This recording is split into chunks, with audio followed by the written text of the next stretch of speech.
1824 में जब Anglo Burma war हुआ तो मणिपुर इसकी जद में आया।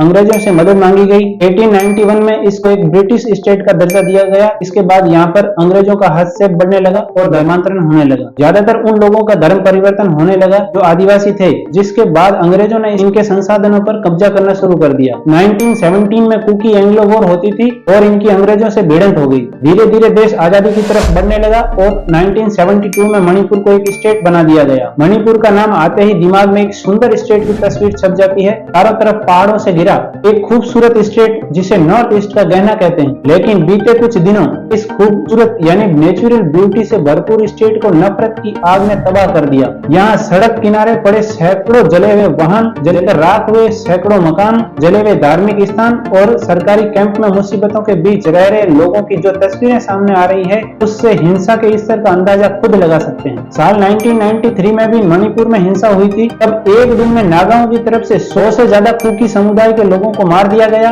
लेकिन अब एक बार फिर मणिपुर इस तरह की हिंसा से जूझ रहा है। हर तरफ पुलिस और सेना के जवान नजर आ रहे हैं। लेकिन ऐसी क्या नौबत आई जिसकी वजह से इस सुंदर स्टेट यानी मणिपुर में हिंसा ने इतना तूल पकड़ा है? आइए जानते हैं आज के इस वीडियो में। नमस्कार, मैं विकास जाखड़ स्वागत करता हूं इस चैनल पर। अगर आप नए हैं तो इस चैनल को सब्सक्राइब जरूर करें। शुरू करते हैं आज के इस टॉपिक यानी मणिपुर क्यों जल उठा है, क्यों हिंसा ने इतना खतरनाक रूप धारण किया है। Scenes of destruction in India's northeastern Manipur state.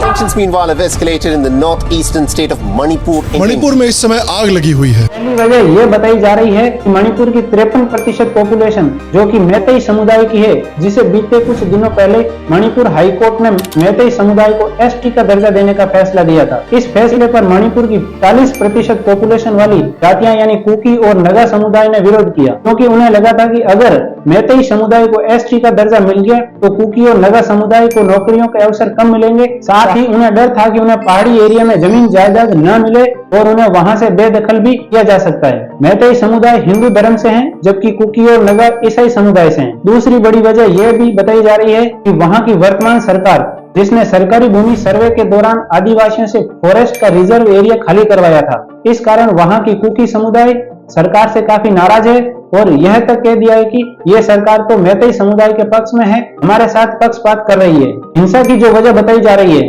मामला वहां तक सीमित नहीं है। दोनों समुदायों के पक्षों को समझाने की कोशिश करेंगे तो पाएंगे कि मामला मैतेई समुदाय को सिर्फ एसटी वर्ग में शामिल करने का नहीं है। यह नफरत चंद सालों में नहीं उपजी। कई ऐसी बातें हैं जिन्होंने समय रहते दोनों समुदायों के बीच हालातों को बिगाड़ा है। आइए इसे भी समझते हैं। मणिपुर में 16 जिले हैं, जिनमें से घाटी के 10% और यहाँ पर 53% मैतेई समुदाय के लोग रहते हैं। इसके साथ ही 90% पहाड़ी इलाका है और यहाँ पर 43% कुकी नगा के अलावा दूसरी जनजातियां भी रहती है। मैतेई समुदाय के लोगों का कहना है कि 1970 के बाद यहाँ कितने रिफ्यूजी आए हैं, इनकी गणना की जाए और यहाँ एनआरसी लागू किया जाए। आंकड़े बताते हैं कि इनकी आबादी 17% से बढ़कर 24% हो गई है। हिंसा की एक वजह यह भी है कि मैतेई समुदाय के लोग पहाड़ी हिस्से में जमीन नहीं खरीद सकते। वहीं मैतेई समुदाय का कहना है कि जब हम पहाड़ों पे जमीन नहीं खरीद सकते तो कुकी वैली में क्यों खरीद सकते हैं। इस पर भी विवाद है।